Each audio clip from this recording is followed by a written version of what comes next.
just a bloke in a bar. What is up, ladies and gentlemen? Welcome to another episode of Bloke in a Bar. And listen, I lied. I'm sorry. I said last week was the last show of the year and we weren't supposed to do a show today.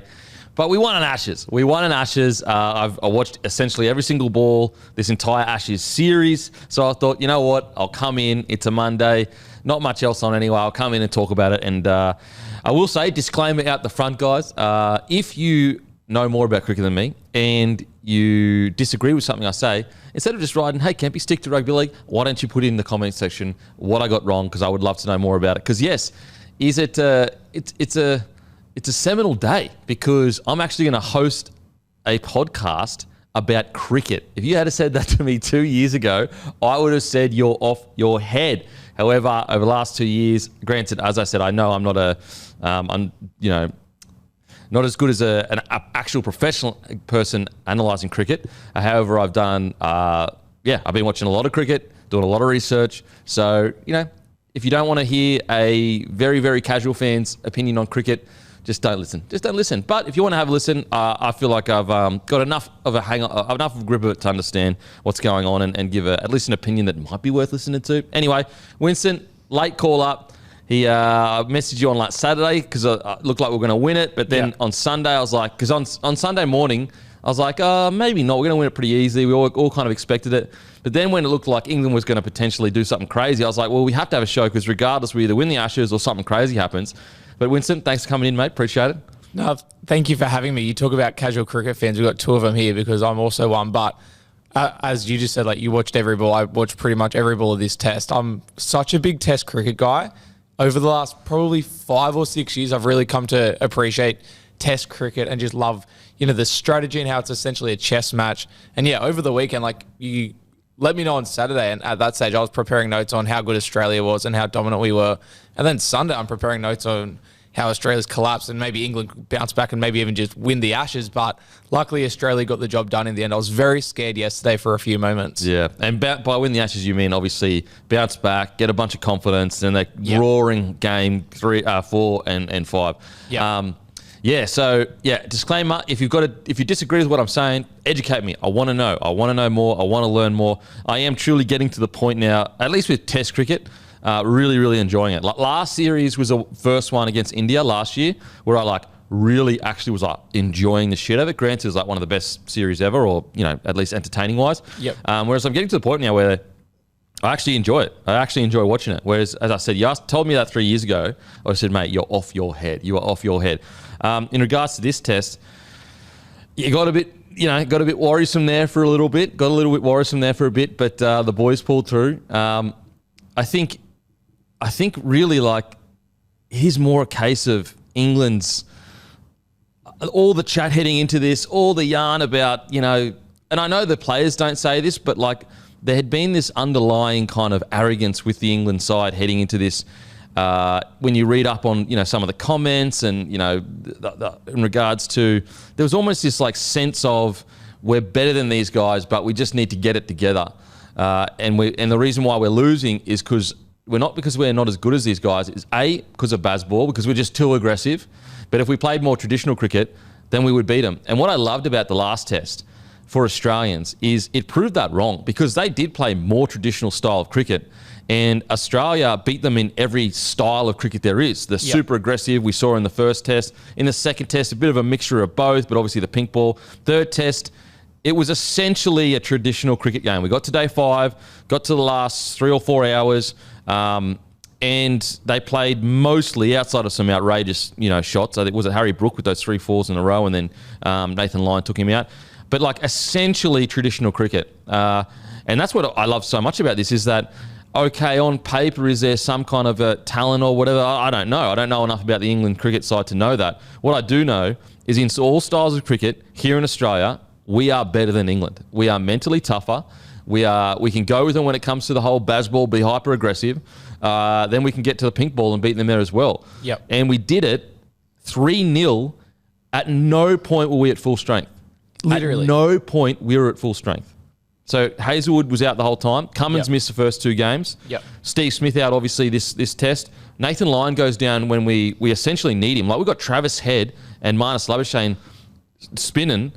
when the game's on the line, essentially. Like, Yeah. whereas we've got the GOAT spinner, essentially outside of Warney, or one of at least, second biggest Australian wicket taker. Second most wickets. And so we got him, he's injured, and all of a sudden it's like, okay, Starc's got 2 warnings. He can't run up the pitch anymore. Otherwise he stops bowling.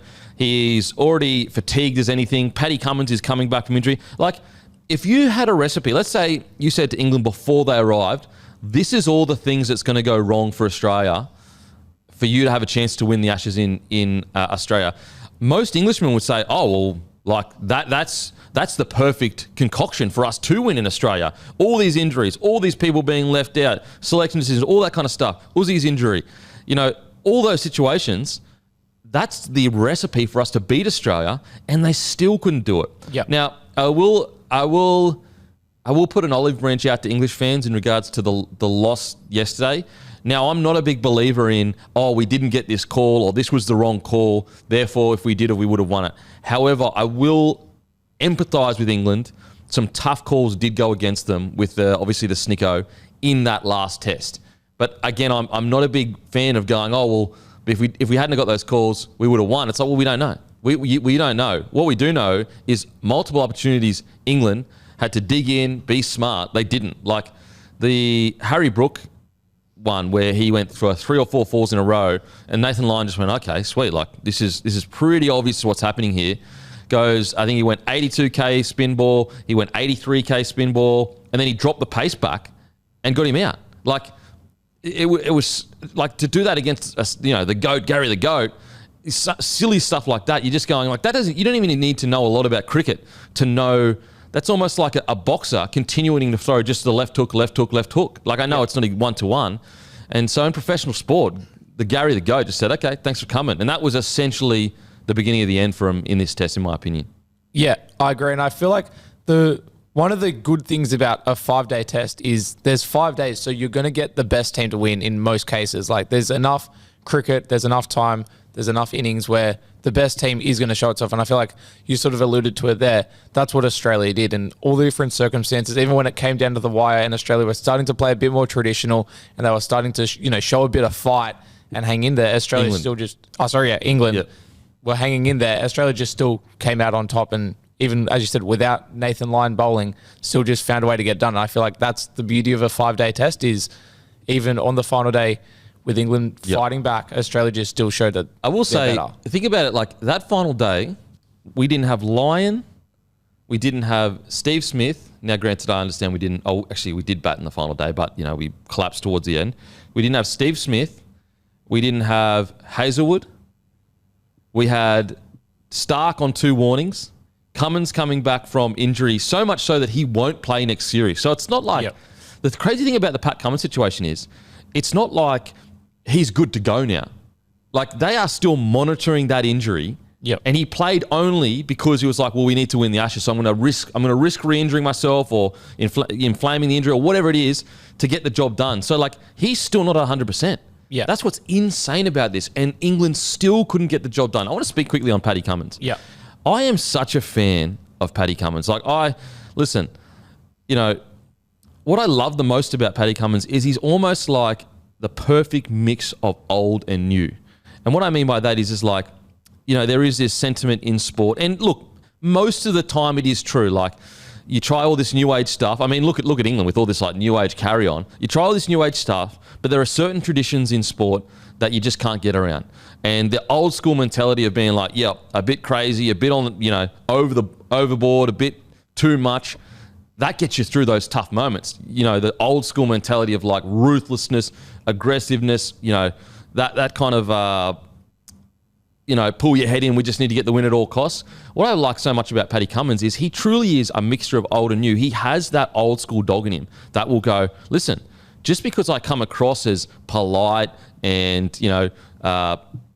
gentle's not the wrong word, but just like an upstanding bloke, like a really kind of polite, new age bloke, I guess, how you could explain it. Yeah. Just because I present that way doesn't mean I don't have that dog in me. However, he can also really relate to the new age athlete that, I'll always go back to league and talk about some of these athletes coming through now. Like they wouldn't be able to handle the old school love that you used to get in league, But that doesn't mean they can't play footy at a really high level and have a lot of good things to offer.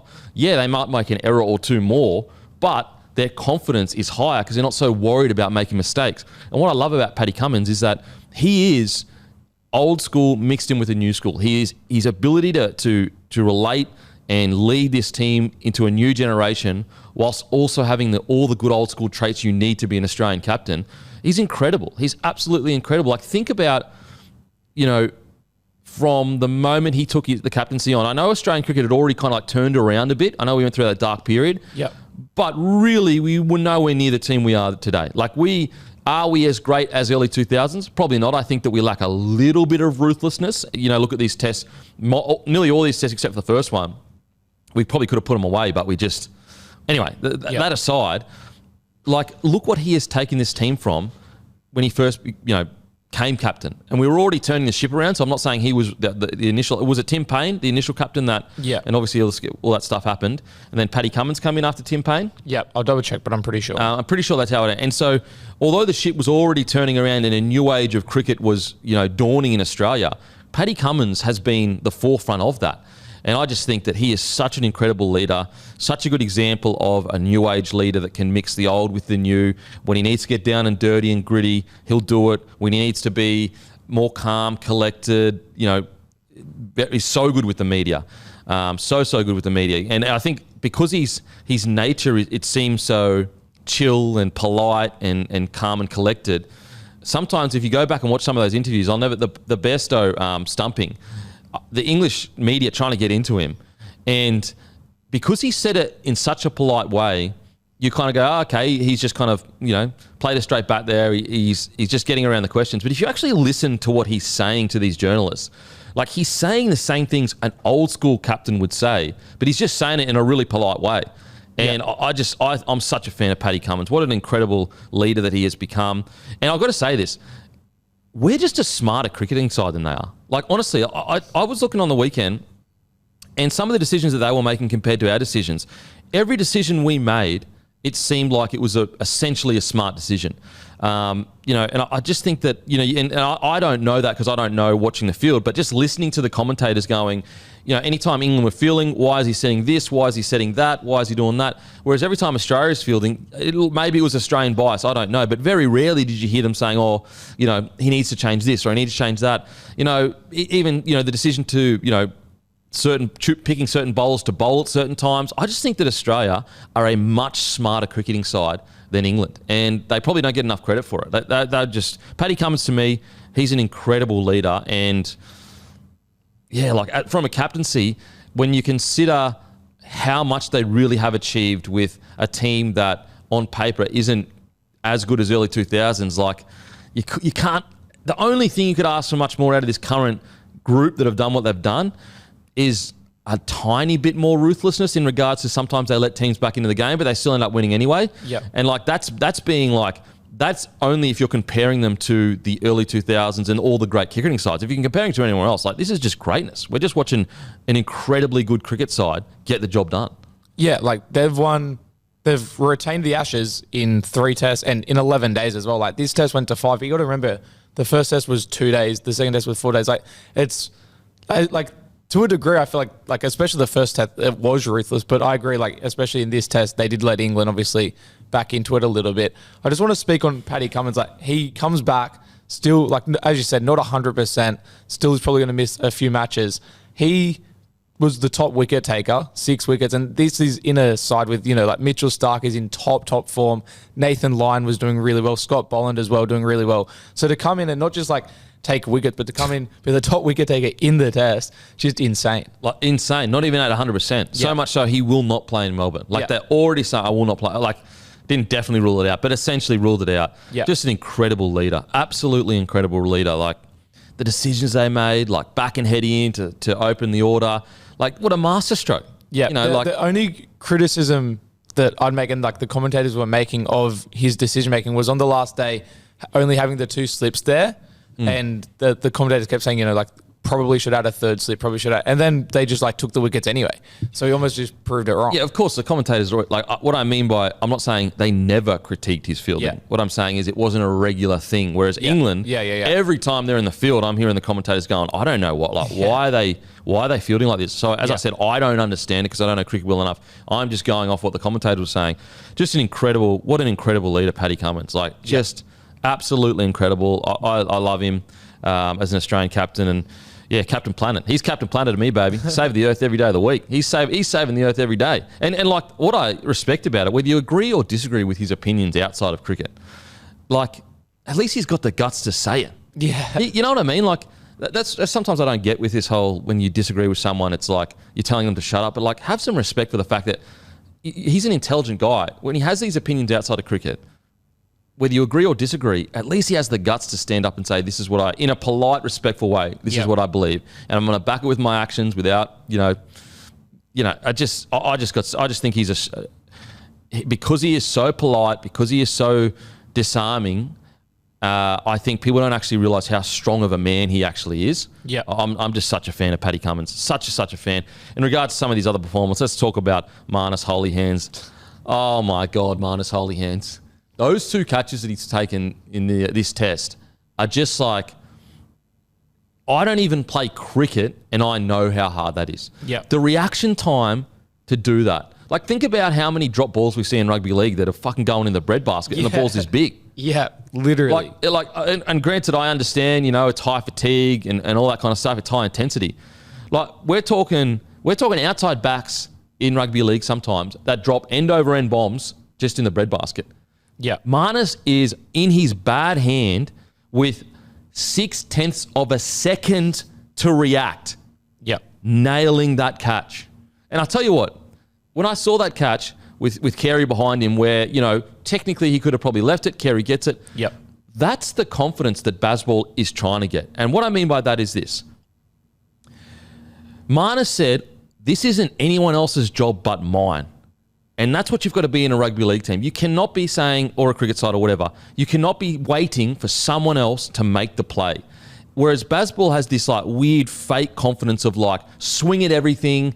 We're aggressive. We don't retreat on anything. But that's not confidence to me. Confidence is what Marnus did. Whose job is it?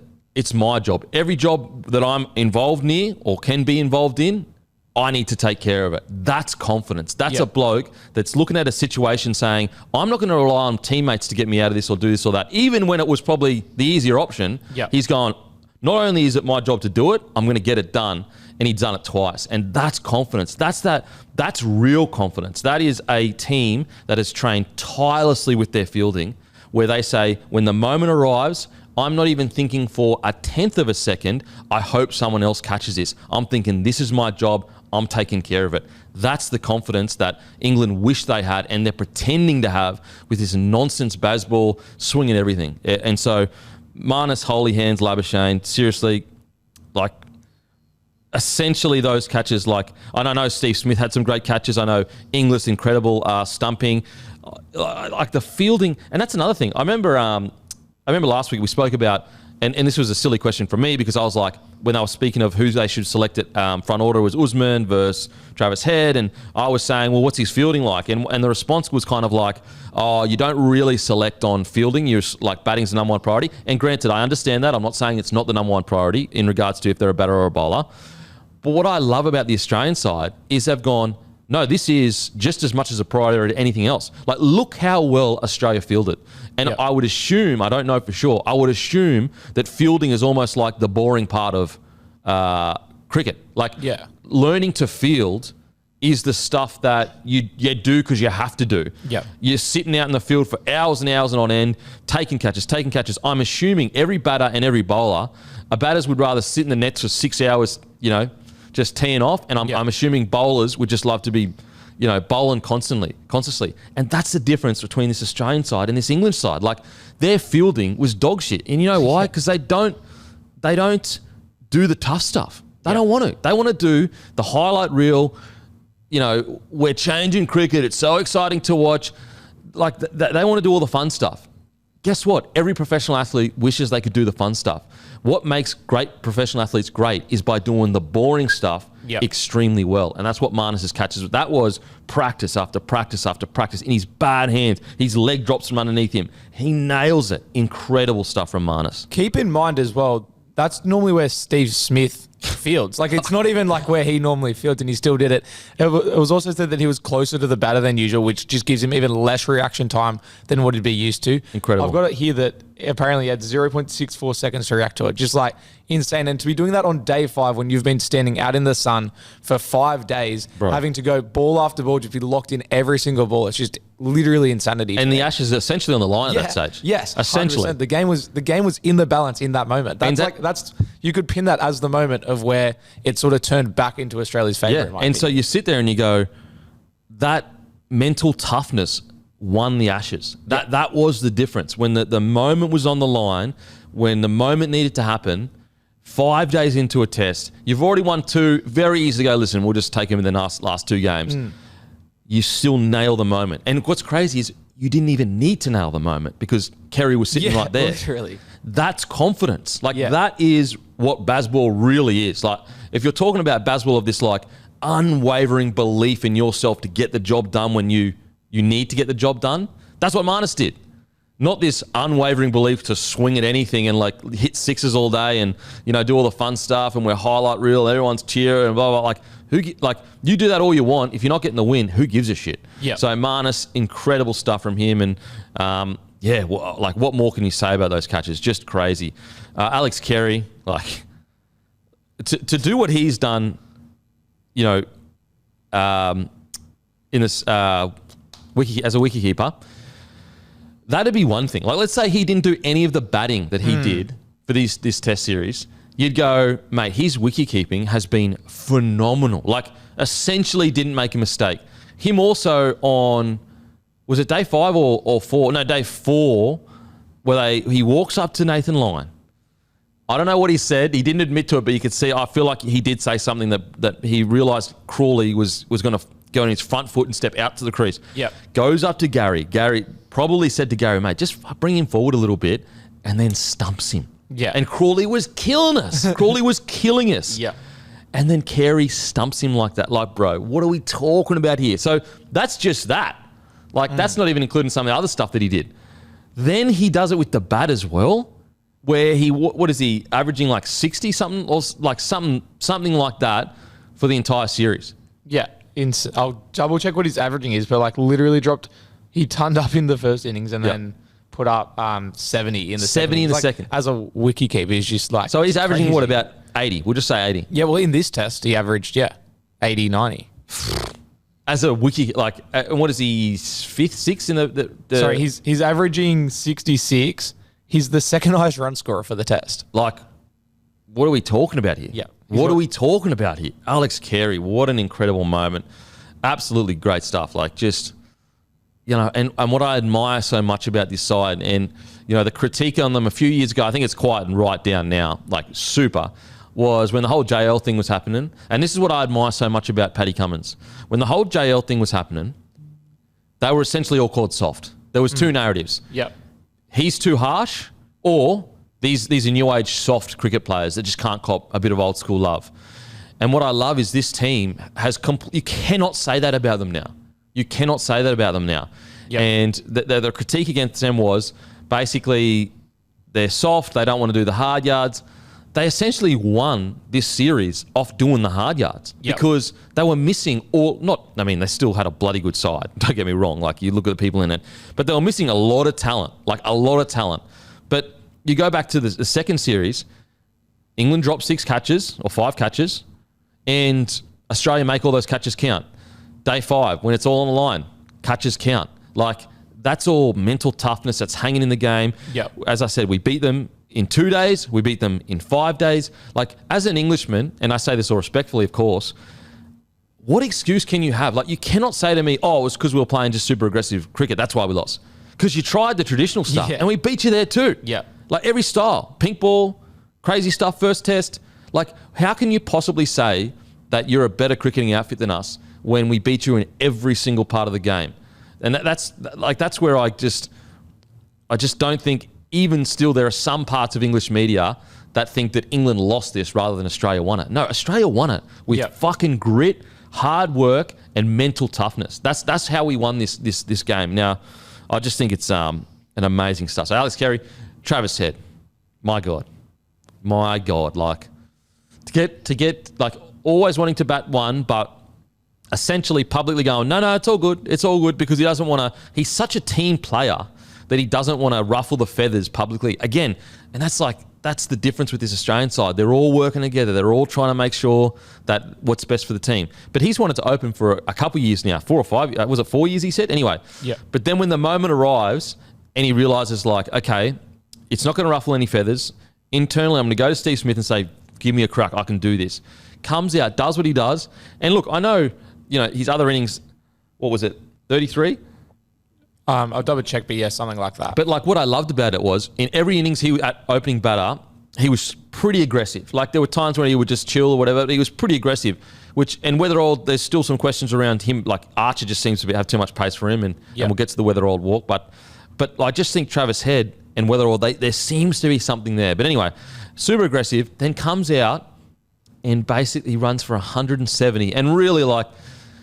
If there was any critique, it's that ruthless part where I go, I reckon, maybe early 2000s, Ponting or whatever, when he gets to 170, he's not putting that up in the air. He's just grinding. Now, I know the game has changed. And also, you could look at the time and say, okay, if you're Travis Head, you don't want to drag it out too long because then the game might draw and they want to win it. So why not go for every shot and try and put runs on the board? So I get all that. I'm not being too critical of it all. But I think just as Aussies, we're so used to like we don't want to win just a little bit. We want to win by a lot. So we're just like greedy. Anyway, so that 170 is just like if we don't have that, we lose by like we get tailed up. Yeah. And I know that, okay, something else could have happened, blah, blah, blah, all that stuff. But in reality, in 2 tests, he hasn't won man of the match, which is hilarious. He is, with the bat, been essentially the core of our runs, like the huge core of our runs that if you even half his batting, we nearly lose. Yeah. Really? Well, they only won by 83 runs or 85 runs or whatever. That's what I mean. So, it's like if you half his batting, then if you, so just incredible stuff from Head, and he's just again almost like that mix of old school and new school, that kind of old school knockabout bloke, loves a bit of banter, rogue element where he'll swing, he'll be aggressive when he needs to, he'll stay calm when he needs to. If there was anyone, Bazball without the nonsense, it was really Travis Head. Like he was the one actually playing it in a correct way. Yeah. But incredible series from Travis Head, where like 4 centuries in a row at Adelaide, bro. Like, the people that he's put his name up next to is insane. Actually insane. What an incredible athlete. Yeah, and like cricketer, sorry. As we sort of alluded to there with all the runs he's been taking, like he's literally Australia's leading run scorer from Australia and England, obviously because England suck at batting, but he's 100 runs ahead of Alex Carey, like the second best. Like it's not even like, he's the top run scorer, but there's a few of them. It's Travis Head and then Daylight second, essentially. Yeah, amazing stuff. And like, all these yarns about Joe Root. And granted, he got his 100, so there's that. But like, really, Travis Head has been the best batter out here. Even though I know Root is ranked the best, it's just been an incredible series from Head. Absolutely incredible. The banter after has been great. Just been so good. Let's talk about Starkey. What a man! 22 wickets. And when the game was on the line, like we're talking about a guy that would be so fatigued. Like think about how much he had to carry the side through the first 2 tests. Yep. And then his body would be feeling it. You could see in that the last innings, he's pushing his back. Yeah. He's got 2 warnings. Like, look, I don't know if it's the norm, but it seemed like anyway that umpire was being, let's just say, not a great bloke to start. To give him 2 warnings without any friendly kind of like, hey mate, you just kind of going there when there's clearly a hole that he's trying to miss. Yeah. I don't know if it's normal, but it seems like outrageous behaviour because I've never seen that in a test. Yeah, same. I thought it was weird. Like I thought you'd at least get like a friendly warning sort of thing of like, hey, just watch where your foot is. Yeah, just watch where your foot is, mate. Come on. Like what I don't get with that from an umpire is like, bro, like, do you really want the Ashes to have Starc not bowling in it? Like, what are we talking about here? Like what is that? Is that what we want? Because he ran a couple of times when he should. Like anyway, if it's normal for that to happen, like for umpires to go, yep, first warning, yep, second warning, you could be out of the game, then fair enough. I hold my hand up. But Starc, what a man! And what I want to say about Starc is this: think about the millions of dollars he has sacrificed for this moment. And to my understanding, he has not played other forms of cricket where he could probably earn $2 or $3 million each season or whatever, roughly. Apologies if I'm getting the numbers wrong. But let's just assume he's given up about $6 to $8 million. He didn't give that $6 to $8 million up for himself. He gave that up for his country. Because if he didn't give up these other forms of cricket, at 36 years old, or 35 or 36, he wouldn't have had the series that he had this series. He wouldn't have had the Ashes he had. So that bloke has basically gone, I'm going to forgo $6 to $8 million, $6 to $8 million because I want to be in the best shape possible for my nation. Like, think about how many people in this country would give up that amount of money for their nation. It wouldn't be that many people. No. But he did because he knows he wants to get his body in the best shape possible for the Ashes, for his nation, and this is the result. Sacrifices have been made. You know, we talk all the time about Starc, this incredible super athlete, and he is a super athlete. There's no denying that. But it's the sacrifice. It's the tough stuff that you don't see on the highlight reel, that you don't really talk about when he's taken all these wickets. It's the same with the entire Australia team. It's all these little things that they're doing behind, closed doors that aren't getting praised or whatever, to put themselves in a position for greatness. And Starc has just done that because, in my opinion, just from the short time I've watched this game, he's gone from a really good cricketer to, will be remembered as one of our better bowlers, ever. Yeah. To my understanding, at least. Apologies if I'm getting that wrong, but... At the very least, one of our best left arm bowlers ever. Yeah, and so he wouldn't have done that if he didn't sacrifice for his nation to be here. If he had have said, like most normal people would have gone, yeah, I'm going to keep playing these other forms of cricket because I want that $1 million or whatever, we wouldn't have this. Actually, he'd probably be injured. Yeah. He probably wouldn't be anywhere near the shape he's in right now. No. And so that sacrifice has given Australia this great moment, because without Starc, we don't go close. Yeah, really, especially through the first two games without Paddy Cummins. But even this one, it was his last. Was it 3 wickets or 2 wickets? Yeah, 2, I think. That got him out. Yeah, and look, maybe Paddy Cummins comes through, maybe, but I don't know. And I just want to give Starc all his flowers. What an incredible series, and I love the fact that the irony of it all is he would have been told since he was a very young kid, you're a super athlete. Look at all the talent you have. Look at all the talent you have. But it's been the tough stuff that you don't usually associate with super athletes because they have it so easy, that's propelled him into greatness. It's propelled this nation into this great moment of 3-0, 11 days. Incredible stuff from Starc. And yeah, some of those balls towards the end there where they was getting a bit of bounce after lunch. Jesus, I love the graphic where you can see where it would have gone and where it went. And that actually makes you realise, because sometimes when you're watching cricketers and someone new, you're going like, yeah, it's fast, but I'm not really seeing like it change direction because it's so quick. You don't see it. You just say, oh, okay, like is the angle making it look like that?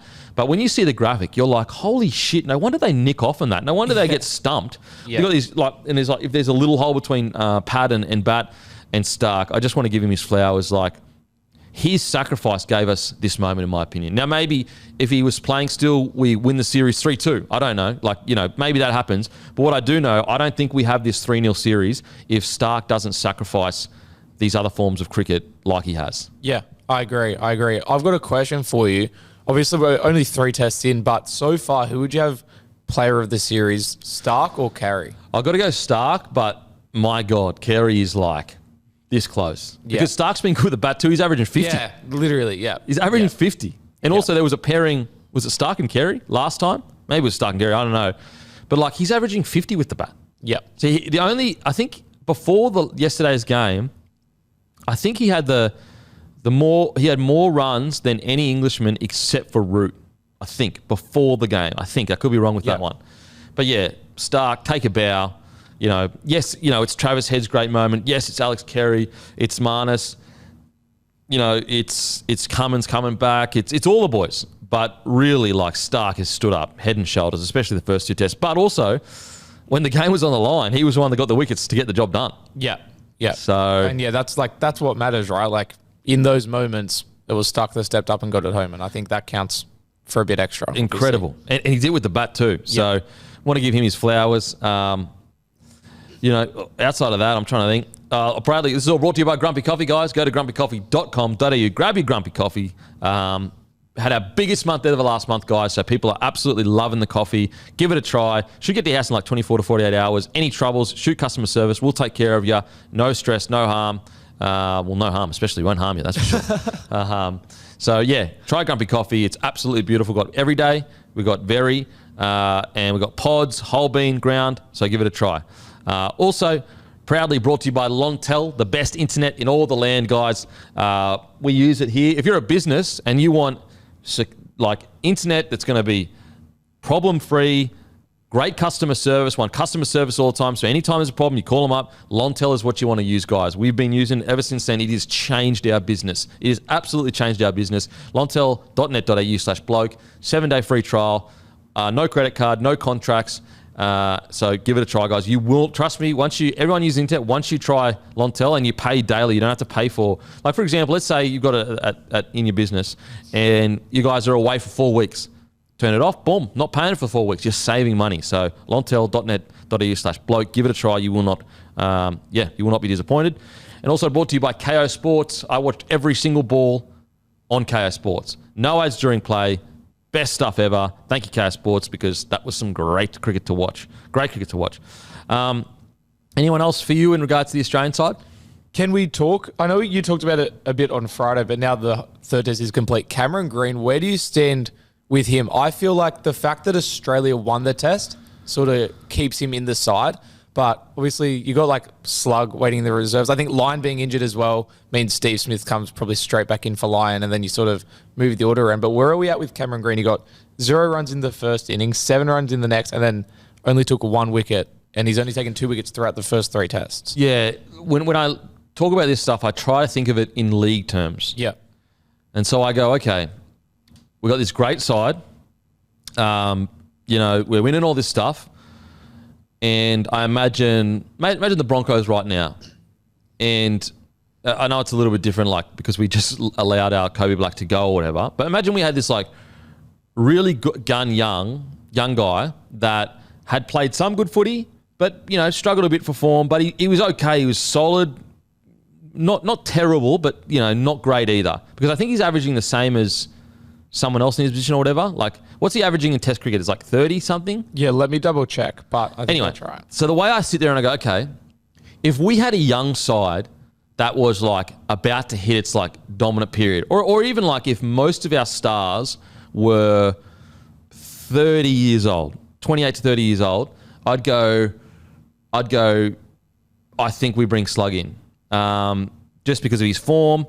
The problem Australia have though is that because he is 25, 26 now, he is their future. And they're so invested into him that if you can afford to carry, and I say that respectfully, like with, if you can afford to Alex Carey, someone, I look at Green and I go, he's a guy you would want to kind of carry because we have to start preparing for the next generation.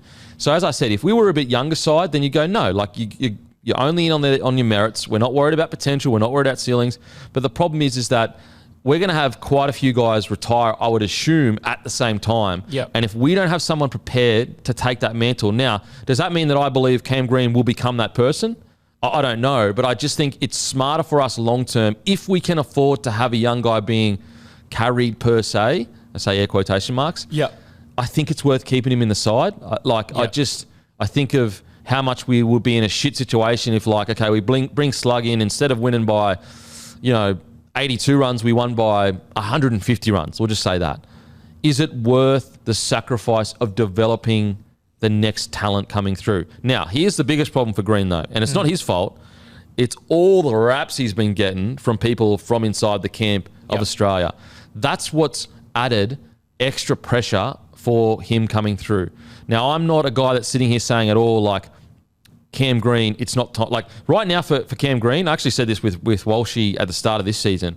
With Walshy, I was like, you can only be the young guy for so long. Then you go from the young guy to the guy that never reached his potential. And if you're trying to build a club around a guy like Walshy, you'll have the highlight reels. It's going to be great. But you can't build a club around a guy that's so up and down. If you're going to be the core of something, you need to offer some semblance of consistency. Now, it doesn't need to be your best every time, but it needs to be at least 7 or 8 out of 10. And if they want to build this team around Cam Green, he needs to try to go from having these huge peaks and low troughs to how do I get to 7.5, 8 out of 10 every single game? Yep. That's how you build a squad around someone. Because I'm assuming, you might know more than me, I'm assuming their goal is to build around Cam Green. Is that like... Yeah, essentially. Obviously, there'll be other players that... Yeah, for sure. Spread out, but yeah, pretty much essentially, if he kicks on. I would assume in a perfect world, once, like in 5 years' time, Cam Green is captaining the country. Yeah. I'm assuming. Yeah, like once again, unless there's somebody else that comes through or whatever. Yeah. But I'm assuming if they were to sit there and go, okay, we're trying to plan, it's so hard to plan. Let me know in the comment section. Was that the goal for Cam Green? Is the next big thing? Now I know there's heaps of potential. I know there's heaps of all this, but I think that at least internally. Now, granted, you can't control what the media is saying outside, but from inside the camp, I think they've just got to turn the volume all the way down on this guy's the next big thing. And they've got to almost go, even if it's not true, almost just go, no, he's just an all-rounder for us now. Or like, he's just a, you know what I'm saying? Like, just turn the volume down and almost like reposition him as like, no, he's not the guy we're building around anymore. Like, he's just like a good young all-rounder that we're trying to develop. Yeah. Because you can still do all the things that you're doing internally about trying to make him the next big thing, but just without all that added pressure. Yeah. Because I think right now, if I take away age, if I take away all that, Slug's in the side. Yeah. But I just look at the age, look at the fact that we're still winning, so it's not hurting us so much that we're losing. The investment, like, I can't sit here and say that maybe we should have developed some openers a bit more a year or two ago, but then also say, oh, we should get rid of Cam Green. Because I feel like you're almost being a bit of a hypocrite there, because you're going, well, on one case, you're telling them to kind of carry a younger batter because you need to develop them. And now we're in this position now where, like, I know Travis Head has maybe fixed that problem, but let's just assume that he hadn't fixed that problem. Let's say Head goes to 1, gets bowled out. Uzi comes back, he gets bowled out. And we're sitting there going, we got, who's there to... I mean, heading into this test, that was the big headline was, who is our opening batsman? And it's been a problem for years. Yep. And so I just look at Cam Green and I just go, I think it's worth holding on for now. Not because of form, because of future planning, because we're still winning. And we're so old as a team. We're so old as a team. Yeah, and I feel like Cricket Australia and Cam Green to a degree are in a good spot now where the Ashes have been retained. So we've got 2 test matches that are essentially dead rubbers. Obviously, the Ashes, nothing's a dead rubber, but it's a good chance to just let him play some cricket and get that experience. At his age, and I guess the media plays such a big part in all the talk, obviously. But yeah, I think it is an interesting one to watch, especially probably into the next series. But yeah, I feel like he made a lot of good points there. Where he also, just to move to Usman for a second, obviously he came in, batted pretty well, in my opinion. Steve Smith comes back in. He only came in because of Steve Smith, but obviously Nathan Lyon's out. There's that spot there for Steve Smith to come in, depending on what they want to do with the bowling and who they want to replace Nathan Lyon. But do you think Khawaja retains his spot in the side as well? But who would you push out?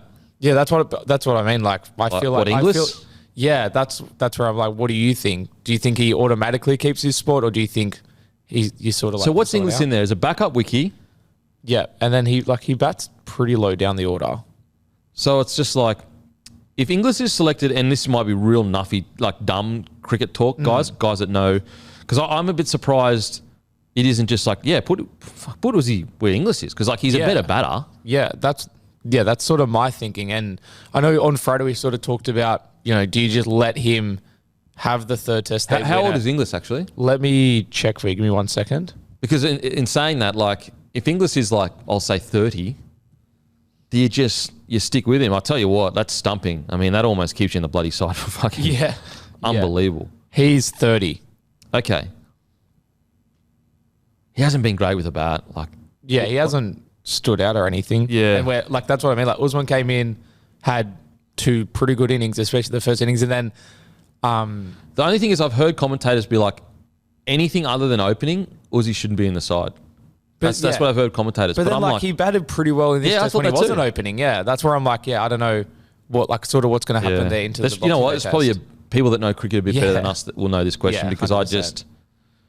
I would say the logical answer is like he's been batting better than Inglis, so put him there. If Inglis is selected purely as a batter, because Inglis doesn't bowl, does he? No. So unless Inglis is there to help Carey if Carey goes down, I don't know. Yeah. Maybe.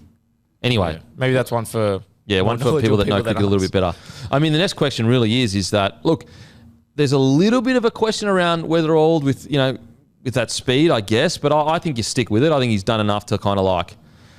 We talked just about Cam Green and like sticking with it. I know Weatherald's a little bit older, but I just reckon there's something there with him and Travis Head. I really do. Like, got to remember, like, Weatherald, he's only played, 3 tests? Yeah, 3 tests. Yeah. So it's like, if he's already there or thereabouts, it's like, well, what's he going to be like in 6 tests? 8 tests? He's 31, so 5 years older than Cam Green. Yeah. But like what I mean is that if he's doing this, if he looks okay, and he had that one really good innings, 71 or whatever, now, what's he going to look like in a year's time playing as an opener?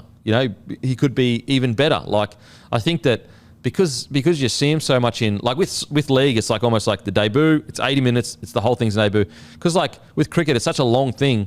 After that first day where you're like, oh, it's his debut, you almost forget that like this is a debut series for him. Yeah. You know what I'm saying? Yeah. So I reckon like if he's good solid now, let him try to build something with Head. They seem to get on really, really well. A lot of chat, a lot of just they vibe off each other well. I think you try to build around that. At least give it a crack.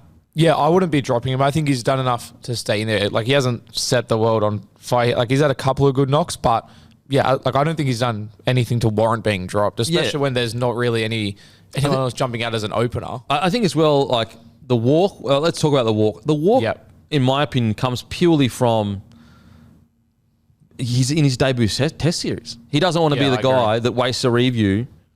And like I know a lot of people go, oh, it was obvious, and maybe it was. I don't know cricket well enough to know that, but like, I just think that you got to remember this is a really, this is a really good example. So he's 30 years old, so he probably came up in an old school-ish era. I guarantee a 21-year-old probably challenges that. So he's a really good example of the different generations where he's that old school mentality of I haven't earned the right to make that challenge and waste a review. Whereas new school, they don't think like that. They think, no, I think I should review. I'm going to review. There's not really as much of a pecking order of like earning the right to do things. It's more of an equal playing field. And so I just think he didn't want to waste a review as an opening batsman. So I can't be if it is the Ashes, you need to, he's old enough to kind of know if it is going to hit, not going to hit. You got to, and I'm not blaming Head at all, but Head was there too, and he didn't say, mate, you got to review. So, I'm sure if we lost, we'd all be sitting there going, bro. But I cut him some slack there. It's his debut series. Yeah, and like you can look at his age, but it's literally his first series. I feel like it probably was more a sense of, I don't know if I've earned the right to, challenge that sort of stuff, especially if he was just 50-50 on it. Yeah. It's probably a bit of a respecting of like, And Head, a senior player essentially to him, was like, clearly, I don't think he told him not review. Yeah, exactly. Like if they had a conversation, if they didn't come out of that conversation being like, we've got to review it, then it must have just been a sense of, I don't want to review it when I'm in my debut series, especially like if he does review it and gets it wrong, then everyone's going to be off him. Like, why would you review that? It's only your third test. Why would you do that? So, and also on top of that, if Head said, I don't know, he's going against a senior player to review it. Literally. Yeah. Literally. So it's like, that's almost even worse than not reviewing it, because it's like, mate, show some seniority. So as I said, I think a 21-year-old, he probably like, Sam Constant something, he probably does review it. Yeah. Because he's just that next generation, and that's the difference in generation. So I'm not excusing it, because at the end of the day, this is the Ashes. This is not, who's the best bloke series. Yeah. Unless you're an English cricketer. Yeah. Who had the most fun. Yeah. But I get it. I actually really do get it. Like, I think of myself in that situation when I debuted. Would I if I went to a senior player and the senior player was like, oh, I don't know, bro. I don't know if you did, like, I think it was probably out or something. Because it seemed like I probably would have gone, okay, I'll do what you say. Yeah, you know what? If a senior player, when I was coming through with the way I was kind of raised or whatever, a senior player didn't tell me to do it, I probably would have said, okay, sweet, I'll walk out. Yeah. From what I saw and what I can find, I reckon Travis Head sort of was like he didn't see enough to make a call. He probably would have been like, oh, like what, like sort of what do you think? Yep. I don't think Head would have been one or the other. Yep. And so I feel like that's where he's sort of just gone, well, yeah. Because like if you're going with the next, 9 outs or whatever with only 2 reviews, that could be huge. Could be huge.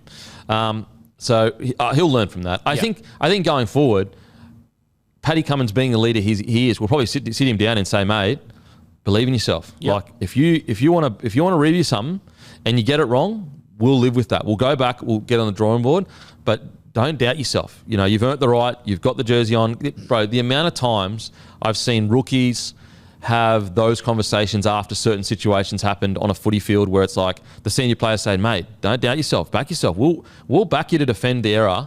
Because like that's a lot of conversations people don't realise in rugby league that happen. Like if you go, like I keep going back to Reece Walsh because he is almost like the freaking pin-up boy for the new generation. This guy that will throw the ball essentially wherever. Now, granted, he had to pull it in a little bit, and we saw how good he was with it. But you look at Reece Walsh. I promise you, the senior players were telling him, "We will back you when you make a mistake. So go for it." Yeah. I don't want you thinking about, should I, shouldn't I? I'm going to let the boys down. They're going to be pissed at me because I got to defend an extra set. I promise you, Paddy Carrigan would have sat him down and said, bro, you're our superstar. You're the tip of the spear. We trust you. And even if you get it wrong, we'll get in the trenches for you and we'll get the job done because that's our job for you. You create tries. That's your job. Us is to have your back. And I think that's probably the conversation Weatherald and Paddy Cummins will probably have. Paddy will be saying to him, mate, if you get it wrong, it's our job to make sure we still win it. Don't worry about that. I'm assuming anyway. And I'm sure if we, get to Melbourne and the same sort of thing happens and he's got a chance to challenge anything, that he's right or like the umpire's wrong or whatever, I feel like we'll see him challenge the call. I think so. And go upstairs. I think so. We'll learn from it. I mean, I spoke about it a little bit, but the mastery of the Lyon on Brook. So Lyon's getting swept in reverse all day by England. Like Lyon's getting pounded. And I reckon that separates like a super experienced, essential GOAT from a really good rookie spinner. And what I mean by that is that a rookie spinner would have been rattled by how dominated he was getting with the spin. But Gary the GOAT, with mental fortitude that he has, says, nah. It's okay. Stay calm. Keep my body, my body language good, positive. There will be a crack. I've just got to stay patient. And I think that's one thing that Australia did so well was stay patient. Like they never, ever went away from their plan. They stuck at it, trusting that they were mentally fitter than the opposition. Yep. But then the Harry Brooks, so he's getting swept all day, like swept, reverse swept. Joe Root's just fucking banging him around. Anyway, he was getting dominated. Stayed calm, got the information he needed, and then he bought 2 or 3 balls that are around 85 kilometres, get swept, 3 fours in a row, I think it was. And then Gary, being the experienced GOAT he is, goes, this young fella, he doesn't know that he's getting lulled into a sense of security here. Because you reckon, I don't think Gary's doing it to get hit for 4, but I do think he's identifying, okay, I got hit for 4 3 times in a row here. There is going to be a sense of, like these English players, a lot of them just can't help themselves. Once they get in that mode, they are just locked, go. Yep. And then on that last ball, he bowls at 79k. So he reduces the speed by 7 kilometres. Now, I know to cricket nuffies, you're sitting there going, Kempy, this is the most obvious tactical chat ever. But to me as a new guy, it's not obvious. And I understand when I talk about footy sometimes, people go, oh, bro, that was crazy. And I'm like, what do you mean crazy? That's just like basic stuff. But to watch Lyon draw that out, like that is good cricket. Like that is smart, wily fox playing with a young superstar with all this talent and nailing him. What a play from Lyon. What a play. And I know it might be basic 101 stuff, guys. I know I might be wrapping it too much. But just from a casual fan perspective, I love seeing mind games like that. And I know that the day before we saw it with Paddy Cummins where he brought the guy forward, then he went up high, I think, and then he got him through the middle in regards to, I'm using the wrong terminology there. So I know it's a common thing, but I just thought it was, you just saw a master craftsman at his work. Yeah, and like on the flip side, and sort of to your point, Harry Brook hits 3 or 4 fours in a row and then just keeps going. Idiot. And that's where it's sort of like I understand in the moment you're hitting a guy for 4 over and over, you sort of maybe mentally do want to just keep going with the momentum. Again, that's sort of the style of cricket they've been trying to play. So I sort of understand that. Man, he's a vice captain. Yeah. What are we talking about here? Yeah. You're the vice captain and you don't know that you're up against one of the greatest spinners of all time, and you don't think that he is going to be like, okay. As I said, it's like in a boxing fight, someone always throwing an overhand right just constantly. You think the other boxer isn't going to clock that? Let's say he's landed it, but you're still good. He lands it again, you're still good. But, he's having a bit of joy with that. You think a professional boxer isn't going to, okay, next time he throws that, fucking boom. Yeah. And that's what I was going to say, the arrogance to just keep going and going and going, where it's like obvious, you'd think it'd be obvious that, the bowler's going to sort of read what you're doing. And it's that sort of the chess match of you got to be thinking what they're thinking as well, and just not like, that the same thing's going to happen over and over. You got to think, okay, well, I'm doing this. What's he thinking I'm going to do next? And then sort of counter it. To your point, going for it. It was like obvious. Even me, if I don't know anything about cricket and I'm bowling this similar ball that's getting swept at the same speed, I'm going, okay, I'll either speed it up or I'll slow it down because then his tempo is going to be off. Yeah. It's like, as an England fan, I'd be just sitting there going, bro. Yeah. What the hell? Nathan Lyon's, getting Stokes out. Oh, my God. That was a thing of beauty. Yep. Just like seeing that ball do what it did. You've just got Stokes standing there like that, just going, oh, fuck. And it was a bit different to the Starc one because he was just like, you could see he was just like, that was just a bloody good ball. Yeah. What about his one on Duckett? Was it Duckett? Yeah, I think so. Let me double check. I'm pretty sure it was Duckett. Yes, and I think it was, anyway, some of his balls, Gary the GOAT. Hammy gone. He won't be back again this series. I would be very, very surprised. Yeah. I was going to talk about who would replace him. I don't know cricket enough to know that. I don't know who the next spinner is. It's another really good example of and look, every sport kind of goes through this. When you've got essentially a GOAT in a position, it's really hard to develop the next guy because they never get a crack. Yeah. So now we find ourselves in, to my understanding, we're listening to commentary and all that kind of stuff, really unsure of who the next guy is, which is a bit of a concern. Yeah. I know Gary will be probably back, but it's still, concerning. Yeah, especially just in the immediate future. I know Steve Smith bowls leg spin. I think Gary's off spin, right? And then Steve Smith bowls a different sort of spin. So it's not really like for like, but sometimes he bowls. So when he comes back into the side, maybe he does a little bit of, and obviously you have head and stuff. So I guess maybe they just share the load unless there's someone obvious that I just don't know about. So you reckon Head and Labuschagne might? Maybe that's. I don't think so. I'll just share the load. That's just because I don't know who the replacement. Park. Yeah, I just don't know who the replacement is though. Yeah. Surely we can't. I mean, and so do you mean share the load, but we just go with 4 fast-paced bowlers? We bring either Doggett or Nessa in?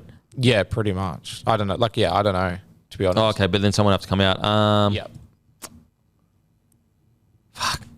Surely not. I know Heady had some nearly moments, but towards the end there, he was getting absolutely. There is Todd Murphy. I know about him. Yep.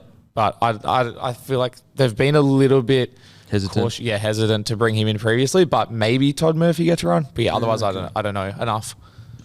Okay, let's get on to England. Yep. Oh man. Okay. The thing that England don't get, and finally, actually, I said this, and it was more just I said this actually before the test. I said, is England's biggest problem is they actually don't realise they think they're better than they are. And that's absolutely one of their biggest problems. They think they're better than they are. But their biggest problem that they just don't seem to get is talent is not their issue. It's their mental toughness and culture. I'm seeing a lot of English media go, oh man, we saw fight. What? What are we talking about? You know what it reminds me of? It reminds me of the tough years with the Broncos. And granted, I understand after enough tough years, you can start speaking like this because you're like, okay, maybe we just aren't the team we thought we were. But I remember the first couple of years where people would go, oh man, they fought really hard and oh, well, at least they came, 13th or 14th or whatever it was. And as someone that, obviously Broncos is my team, I'm going, bro, what? We're the Broncos. We don't sit here and go, oh, yeah, at least we came 13th or 14th. Like, what are we talking about here? Yep. And I look at England, and I think it's in the same situation. But the difference is they think they're the best team in the world. But then when they lose, you've got key figures in the media saying things like, oh, man, they showed a lot of fight. They showed a bit of fight. Bro, showing fight is the fucking bare minimum for your nation. Yep. What are we talking about here? You're showing fight, playing for your country. Like, I shouldn't even have to say show fight. Yeah. Like, what nonsense is this that we're talking about? Sorry I'm not being too harsh as English as people. I'm just talking about the culture of this English side. Like, to be happy that they showed fight in an Ashes game, they needed to win to not lose the Ashes in 11 days. That's outrageous, bro. And that's the problem. If I ever heard an Aussie that we went down 3-0 after going over there before everything started. I know everyone likes to talk about, oh, no, well, they actually weren't as good as they thought. Before they came over, most of the chat out of England, you might have been in the minority saying they weren't as good as they thought, but most of the chat was, this is a bloody good side. And ironically, there's still chat saying that this is a bloody good side. They just didn't play well. And then you'll come out here and you say, oh, well, at least they tried. Imagine us going over to England and Australian media and other people saying, oh, man, geez, they showed a bit of fight in that game that was on the line. That's the bare minimum, bro. Yep. And then this other stuff like, so before the series, McCullum said, this is the biggest series of all of our lives. And then Patel says, is he the spin bowler coach? Yeah. He said, quote, I think the narrative of the Ashes being the series is everyone else's story. And so like basically saying like the Ashes being like the big series, the main series, I'm assuming that's what he's alluding to. Very like, hang on a sec. You don't get to walk in here going, this is the biggest Ashes ever. We've got this crazy game plan, hyper aggressive, designed specific for you. And then once you lose, all of a sudden turn around and go, oh, showed a bit of fight and, like, oh, it's not really that big of a series, and like we were entertaining, and like that's the problem. Like they are it's so much easier mentally to excuse yourself with this nonsense chat about being entertaining and we had a lot of fun. Like these are quotes from some of the media over there. Yeah. What are we talking about here? You know what the point of playing sport is professionally? Winning by any means necessary within the rules. Yeah. That's all that matters. Whether it's boring, whether it's not boring. Now, granted, if there are other nations that don't like Australia winning boring, I get it. I understand it. That's not your nation, and you want to watch entertaining stuff. If there's Aussies that don't want to win boring, they'd rather lose excitingly, bro, that is so un-Australian and not part of our culture. And I look at this English side, and that's their problem. That's their problem. They don't actually understand the mental places you need to take yourself to do something great away from home, in my opinion. I don't think they do. I really don't. Like the fact that their preparation was as poor as it was says to me that they weren't either aware or willing to be uncomfortable to then be great. Because I tell you what Australia was willing to do. They were willing to be uncomfortable to be great. Like, because guess what? Their priority wasn't fun. Their priority, and I'm not saying, the entire England side, their priority is fun. But I reckon when they start getting uncomfortable, they start going, oh, let's just have fun.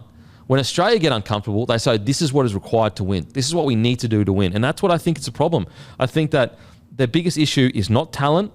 Their biggest issue is mental toughness and culture. I think that they don't have enough people in there, in that squad right now, that are willing to have uncomfortable conversations, that are willing to do uncomfortable training to make them fitter than anything.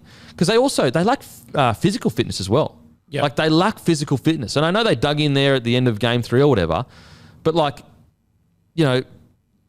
that's like 1 or 2 innings out of like, there's been 12 innings. How many innings have they been good in that? Like 4? Yeah. The rest have been terrible. Yeah. So are we really going to walk away from an Ashes and go, man, at least they fought hard in 4 innings? Like what the? It's just bizarre to me. Absolutely bizarre. Now, yeah, I mean, I'll get your thoughts on that first and then we can, oh, here's a good one. So Crawley said, if we can get it back to 3-2, then it's a good series. That's great. Like so much of the English media into the test. And like, fair enough, it's the English media. It's not the side themselves. So, it's not the cricketers' fault. But so much of the English media was legitimately thinking they'd sweep us, like 4-0, 5-0. And so to then sort of come back around and be like, 3-2 would be good. Or, at least they dug it. You can't come into a series predicting 5-0 and then 3 tests later be like, at least they showed a little bit of fight. And as you sort of alluded to, England have been building to this series for like 8 years or 6 years or something. This is the series they've been working to. So to then come out, be down 3-0 in 11 days and then just be going, but like at least we showed fight. It's just not good enough. If I was an English fan, and you said it with, as a Broncos fan in the Duckies, and I've felt the same sort of stuff as a Bulldogs fan through their bad times. Like, if you're a fan of a team where you just expect greatness, especially a national cricket team in the Ashes, and they're saying, at least we showed fight. As a fan, I'd just be so upset with that. I'd be furious. Yeah, like you'd just be almost like, hey, bro, showing fight, we shouldn't even be talking about it. Yeah. Like, it should be like, it's an expectation to show fight in the Ashes. Yeah. And for Crawley to say, if we can get it back to 3-2, then it's a good series. No, it's not, bro. Yeah. You lost 3-0. Yeah. Everything that happens from here on out, it's like, okay, 3-2, do you really think Australia, okay, yes, are they going to go rip and tear? We know they will. But they've won the series already.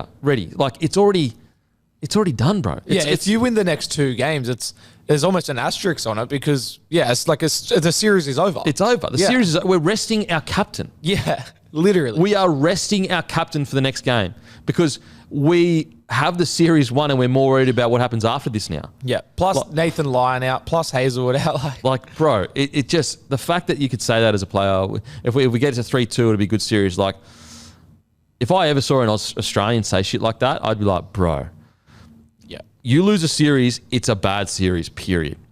Especially because the thing is, the undercurrent of that is like, well, here, like when you technically think about it, they won 3 games, we won 2 games. So really, we were kind of close to them. No. That's not what happened.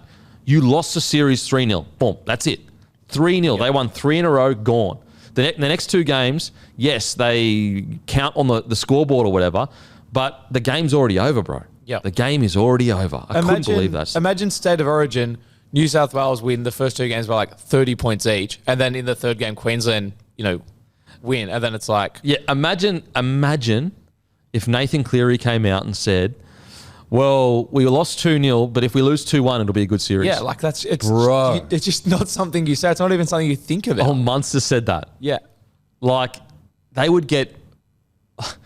It'd almost be like you'd almost not get selected for Origin. Like, genuinely. You still would, but like there would be people going, that is the wrong mentality. Yeah. And you've got the guy that actually played really well in the last series. Anyway, yeah, so it's just a mentality. It's just a mentality. Yeah. They don't want to get uncomfortable. Like, they don't want to get uncomfortable enough to do something great, I don't think. Like, I really don't think so. I think that is evident by their preparation. The fact that they weren't willing to really get in there and prepare properly leading into this and barely play any cricket and, guys playing the white ball and all that kind of stuff. Like, I just... Look at Mitchell Starc, what he did to prepare. He sacrificed these other things to prepare for these moments. So it's just a mentality thing. Look, with Bazball, and granted, I wasn't around when I didn't watch it when but obviously I've done a lot of, watching documentaries and reading up on it or whatever. When I say I'm not a fan of Bazball, I understand why it came to be. They were a very conservative defensive side. They lost a bunch of cricket. So there was a need for almost the opposite, to lift the team up. But Bazball with some brains, that's all anyone is asking for. Yes, when the runs are there to be taken and you want to put pressure on the bowlers, take them.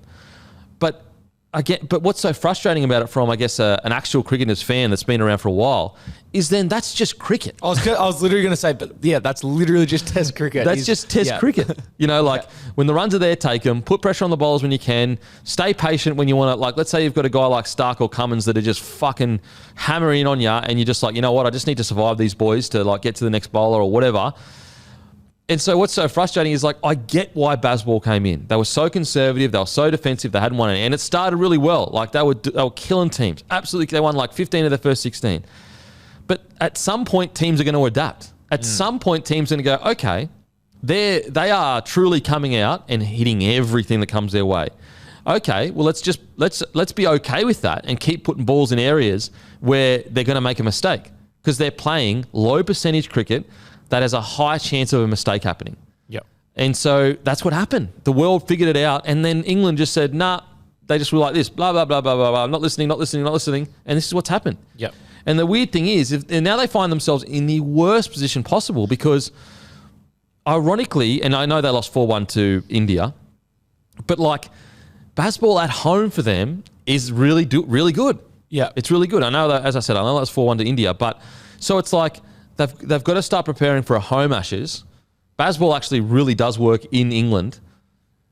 And so it's like, okay, do you get rid of the guy that is all Bazball and aggressive or whatever, or do you stick with him and ask him to adjust slightly? You know, what do you do? I don't know. Like, if they fully rebuild, do they increase or decrease their chances of beating Australia at home? It's a tricky one because right now with Bazball at home, they most likely beat us at home. Yeah. And then I wonder, is it just literally a matter of telling the English coach, like, hey, when you're touring, don't play Bazball. But then does he have too much of an ego where he won't put Bazball away? And then that's sort of probably where you do need to look for a replacement. But as you said, like at home it works. I just love the irony that in my opinion, the best the English batting has looked through the first 3 tests was the back end of the 3rd test when they were playing defensive. It's just so ironic. And look, you know, like, and Stokes came out and said, like, I really liked what I saw in this last test. And so, like, it's also weird now because it's like, okay, so are you implying that you always wanted to play conservative? Like, at the very least for this series, you wanted to play conservative, but, you know, there's another, like, the dressing room is split, and, like, you've got the McCullum side that's saying, you know, Bazball till we die, and Stokes is saying we need to play more conservative. Because, like, it seemed like it's one of two things with Stokes. He either at least he wanted early on in Australia to play more conservatively, and the coach didn't want him to. So he said, okay, I'll just do what you say. Then it got to a point where the series on the line, he said, almost as a protest, he said, nah, bro, I'm playing conservatively. That's what suits these conditions. So there's that. Or he has been orchestrating this entire time, and then he's left his entire team out to dry by going and playing conservatively, by telling them all, no, you need to play aggressively. Like, and that's the weird thing England find themselves in, is like, if it's the first one, then okay, I guess fair enough. If it's the second one, there's huge problems in that dressing room because you've got a captain that essentially, you know, alluded to weak men in the dressing room. You've got a captain that basically has been pushing this whole Bazball thing, you know, this hyper-aggressive cricket with a high run rate for a while. And then when he was about to be embarrassed individually, he decided to play more traditional. If that's the case, this English dressing room has massive problems because there are players in this England side. Because although like England as a team, I love beating them as much, like every single time for as much as possible. Yep. But those England people as humans, I feel sorry for some of them. Yeah. Because there's some of them that their careers might be ruined because they've bought all in to this Bazball aggressive style of cricket. And like, imagine if you're a guy that's, you know, can play much better in a traditional sense, but you've been playing this aggressive style because you want to do what the coach says, do what the captain says, and then you see Stokes come out and back conservatively for the rest of the series. Imagine, like, you'd be like, are you serious? Yeah. So I don't know what it is. I don't know which one it is. What I do know is there's definitely a schism in the dressing room. I don't know as in, like, I haven't been told by anyone, but just, you know, having played sports since I was 4 years old and all that kind of stuff, I think there's definitely a schism in the dressing room. Like, I truly believe there is one side that believes this, one side believes this, and they are struggling to get it together. Like, on the day 4, this test, was it day 4? Like, or was it day 3? Day 3 or 4?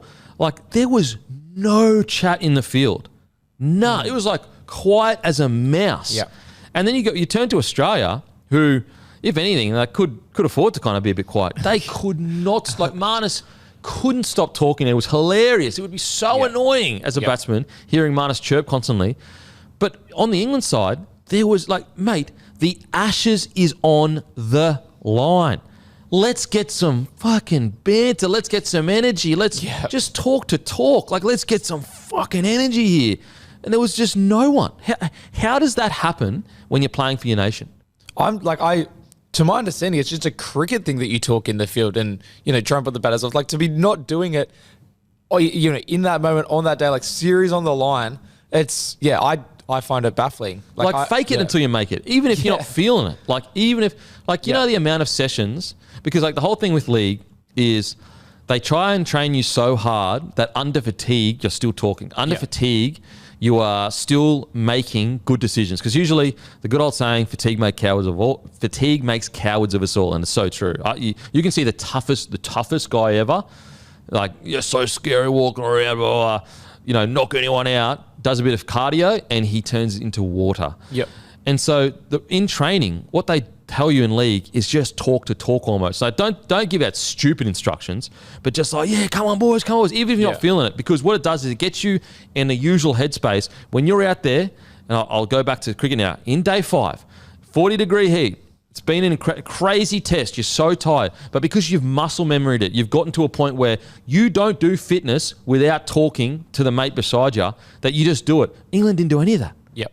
When the pressure mounted, they all went quiet as a mouse. And that's when teams disconnect. When everyone's quiet, that's when you're playing poor rugby league. And it seems to be the same when it comes to cricket as well. Yeah. And you look at how connected that Australia group is, and we talked about Marnus's talking, and then you see it just through off the field as well. You can see how connected the Australia side is. And then on the flip side, England just seems so disconnected. It seems like there's a rift there. And I feel like the lack of talking is because of that. It sort of all goes hand in hand, in my opinion. Yeah, well, I mean, look at Harry Smith when Stokes was running in to get some advice on a review. And their confidence is so rattled that Harry Smith didn't have the guts. And, and I can understand, it's easy for us to say they're 2-0 down. He's a young guy that's struggling for form, and he could barely even make a call because he was too unsure of himself. Yeah. And then Stokes is getting angry. That's how bad it got for England, where you got Stokes blowing up at Archer because he didn't bowl specifically or set the field or whatever it was. I don't know cricket enough to know what it was, but he just took a wicket, and then Stokes is getting angry at Archer. Yeah. That's that dressing room. There is absolutely a problem in that dressing room, and that's the biggest concern. Is you can pretend to mend it all you want, but it's going to take a miracle to mend the damage done between friendships in that dressing room, in my opinion, because it hasn't just been privately this all stuff has played out. We've seen we've literally seen the captain walk out and play the opposite of what they've been told to play for years now. Yeah, and also just him in press conferences as well, some of the comments he's making, it's just, I feel like it's so clear. Even as someone that hasn't been in professional sporting change room, only local, it just seems so obvious that there is 100% a rift there between, the captain on one side, coach on the other. And I feel like the only way outside of a miracle it can be healed is something's got to give, someone's got to go. And I wonder if, that's another reason maybe they do sort of give the coach the door. It's so tough. I'd love to know the inner workings of Stokes and McCullum. If I was McCullum, and I saw Stokes walk out there and start playing conservatively when I've been trying to push, aggressive, and all these other players are getting out with aggressive cricket, it'd be like a dagger to the heart. Yeah. You'd be like, mate, you have just, put us out to pasture, really. You might have just put the nail in my coffin. Yeah. Because you come out and basically play the opposite I've told you to. So you've basically said to the world that you don't agree with it, and this is how you want to be playing.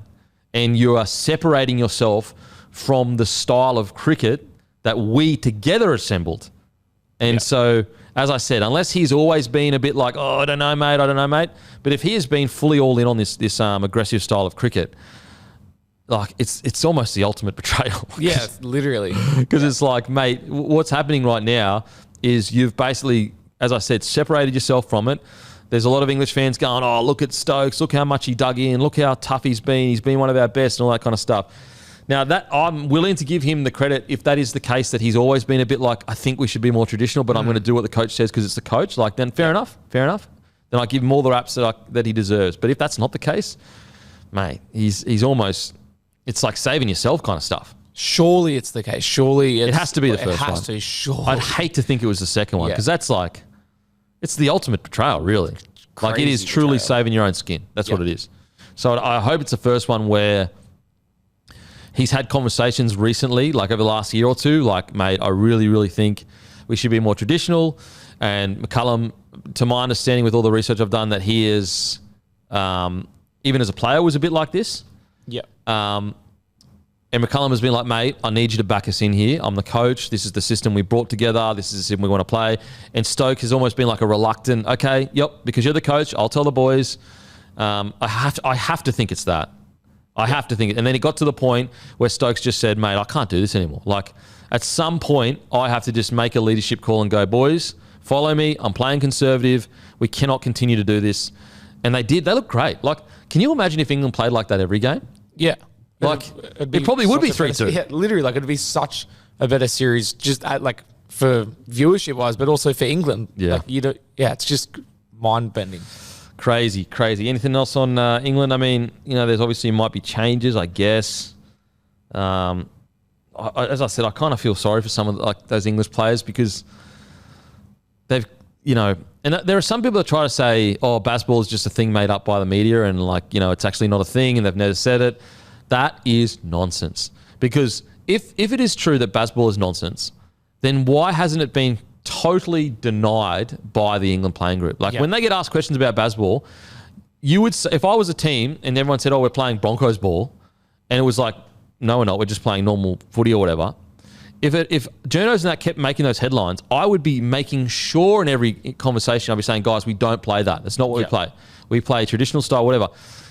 On top of that, it is true because look at the run rate increase. Their run rate increase, it almost impacted. Now, granted, there's two sides of this. You could argue it's T20 that's impacted run rate, or you could argue Bazball has increased the international run rate. But if you're in the camp that you believe Bazball has impacted cricket, then it is a thing because all of international cricket and tests and that, the run rate has increased. The run rate has increased. And all you got to do is watch them play for a little bit. They are so aggressive. So aggressive. Yep. So this idea that like Bazball is made up, it's like, no, it's not. Like, okay, take away the Bazball name and just think, okay, what style of cricket are England trying to play? It's hyper aggressive, high run rate, back yourself and never retreat. That their own coaches said that they shouldn't retreat, they should always attack. Yeah. Like, I mean, what else? Name it something else then. I don't know, but it is something. There is an ideology of hyper aggression, of backing yourself, don't be negative, always be confident. They essentially, the ideology is going to a test match just hyper confident. Like there is not even a voice of doubt in your head. It is all balls to the wall. I am the best cricketer here kind of stuff. But it just, you've got to be accountable at some stages, in my opinion. Yeah, and like if the term Bazball or whatever had only been a thing leading into this test, then like, yeah, okay, fair enough. You're sort of pushing against now, but this has been going for 3-4 years. Yeah. Like, why is it only now that you're pushing against it? Like, it's just such a cop out. Yeah, like to suggest that it's not a thing is just like, mate. Because like I even saw a comment from Stuart Broad saying, no player actually said Bazball was a thing. It's like, bruh. It's like, bro, hang on a sec. Oh, yeah. It's like you can't walk away. Yeah, you cannot walk away from it now that you lost 3-0. If Bazball wasn't a thing, it would have been nipped in the bud ages ago. Yeah, ages ago. And also, like, what do you think? Like when people say, "Oh, it's just the media," what? So all these ex-cricket players that are some of the greatest ever cricket players to play the game that call it Bazball, they're idiots too, are they? Yeah. They're not like they're getting hoodwinked by the media that never played professionally, are they? They're you know what, it is Bazball. Even though like I know cricket like the back of my hand and I'm one of the greatest cricketers of all time, I'm getting hoodwinked by this label that it really isn't a thing. Like their aggressive style really isn't a thing. It's like, please give me a break. Yeah. I don't know as I said, I don't know what England do. I don't know what they do. Yeah, I really don't. It'll be interesting to see if. Like, I doubt it'll happen, but if they do slowly revert back to a traditional style, like, as I said, on the 5th day, I thought they really dug in and started to play, a little bit more patient until they started hitting fours, and then that's when the wickets came. Like, they've shown that they can put up a fight in patches, and I feel like that's when they're playing their best cricket. So it'll be interesting if they do sort of lean into that more, or if it's just going to be another 2 test matches of some of the playing groups trying to do that, others are trying to Bazball. And well, I think you'll probably see more traditional for this series. But I'm thinking like, what is the future for? You mean like like proper going forward? Yeah, like as in because like the next Ashes 2027 in England. Yeah. You've got this style of cricket, hyper aggressive, high run rate kind of cricket that definitely works in England. I mean, as I said, I know they'll listen here, but it works in England. Like, and it used to work at the start of everything. Yeah. Surely, like I'd have to say, like, if I were to remove anyone, I'd probably go one above the coach. Like, first of all, I'd have a sit down with the coach, and I would be like, listen, are you willing? You can keep the aggression, but are you willing to play smart Bazball? Bring it back a bit. If he isn't willing to bend at all, then I almost think you have to say, okay, then this can't work. If he says, no, I've learnt. Okay, we built towards this Ashes. It didn't work out the way we thought we were going to. Okay, I'm gonna tone it down just a little bit, not a lot, because the flat wickets over in England, it seems to work. So it's just like if you take what they do and just tone it down just a bit, they'll be almost impossible to beat at home. Like not almost impossible, but like they'll be they'll go in as favourites. Let's put it that way. Yeah, I think it'll come down to ego and whether he's willing to adapt the game plan or not. But yeah, like it really, I think, is a case of if he's not willing to adapt or like to change it up a little bit, then he's gone. So he almost has to. That's what I mean. Like his job, he has to. If you want to keep your job, you're going to have to. But that's where I would go one higher than him, whoever is higher than him. And I'd say, mate, unfortunately, like you're the one that allowed this to, you made the selections for this to happen. Yeah. You allowed it to get to this point.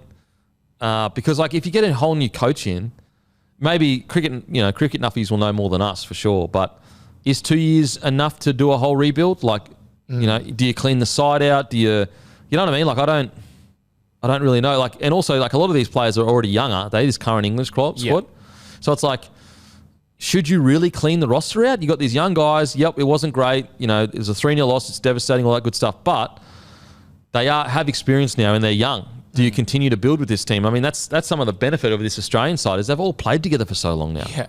Like so long. Yeah. I don't know what you do if you're England. I really don't. I'd have to know how this all happened. Like in the review, I'd have to get a really clear vision of like how did we get to the point where we're getting towed up 3-0 against an understrength. And I know we're only missing one or two key guys. Well, I mean, what's crazy is like for the first two tests, we didn't have Hazelwood or Cummins. Yeah. Yeah. Like that's what's just so crazy. Like we're missing, like you say, it's only one or two guys. These are like Pat Cummins and Hazelwood. That's two of our best bowlers. Well, it's like them not having Archer and I'll say Carse, even though Carse got the most wickets for England so far, but like he hasn't bowled. His last innings was good, but mostly been not great. But that's like them losing them. Yeah. Imagine the bowlers they'd be bringing. And I know Tongue was actually all right, but yeah, mate, it is a tough one. It is a tough one. Proudly brought to you by Aspley Mazda. X Rentals for an experience you won't forget. Exclusive to Bloke listeners. An extraordinary opportunity to save. Buy any CX3 or CX5 from Aspley Mazda X Rental sale, and one lucky person will be gifted a truly unique experience. A day at the footy in a corporate suite with ex-NRL legends Alex Landral-Yayi, and I'll also be there as well. Hosted by Luke Camilleri, the car man, Lukey, the car man. These CX5s and CX3 look new, feel new, and drive new, but aren't priced like new. All models are under 20,000 Ks and ready to roll now. And so the CX5 G20 Max is $32,844 drive away, and the 2024 CX3 Pure is $27,385 drive away, guys. And there's not that many of them, guys. So like the chances to go in the draw to be gifted this is quite high compared to other draws. So if you need a car, Lukey's a man, LDC_on, give him a message. This is the X that you actually like and experience a day that money can't buy. A suite at the footy. Me, Lexi, Dral, I'll be doing a live show as well. It'll just be, an incredible day for everyone. So make sure to support Lukey for supporting us. I'm trying to think, anything else? Yeah, I will say, like, after day 2, I think England realised that we're just better than them. Like I know they got close towards the end and whatever. And as I said, I empathise with England in the fact that Carey call and then the Harry Smith, I think, call as well. Yep. Went against them. But there were so many moments in this game where you just go far out. They just had to play not even smart cricket, just solid cricket. They might jag that third test. Yeah, they really might. Yeah, and that's where and like we sort of touched on it earlier, but if they just played the way they played especially the second innings of this test, if they'd played that way in the first two tests, things could be very different, in my opinion. Crazy. Being, I guess, hypercritical of Australia, we still do have a bit of a batting problem. I'm going to be honest. Yeah. Well, outside of like Travis Head, nobody outside of like I guess like Starc and like Carey's done well, but yeah, outside of Head, nobody's really stood up, especially the guys that are meant to be Actual batters. gun batters. Yeah. And so like our bowlers save our ass so much. It's actually insane. Yeah. It's actually insane. And so I know the game's changed and batting's changed and, T20, all that good stuff. I get it. But, geez, we got to sort our batting out. Like that collapse for 6 for 34 or whatever. Yeah. That's outrageous.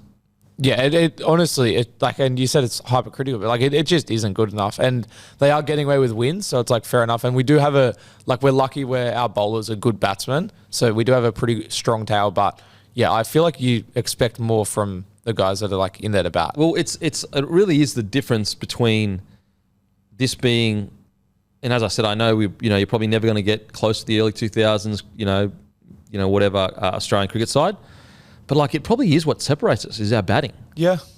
Like I think so. Like if our batting was good, we would have beaten England by like we just smashed them, absolutely smoked them. Because our bowling, the standard of Australian bowling compared to England. Now I understand England in the last day or last innings was actually pretty good, but the standard of bowling was night and day. Like the pressure that we put England batters under. Every single bowler, I know Head and, Marnus holy hands towards the end, weren't great. But outside of that, like we had them under the pump constantly. Nearly every single ball they were defending, really. Like when our top line bowlers were there. Yep. And so, if we had that same reflection of the batting, like we would have beaten them by a million. It just got to sort our batting out. We can't keep getting saved by a mid-order or tail. And I know Head is now an opener, but like, geez, we got to get better in the batting.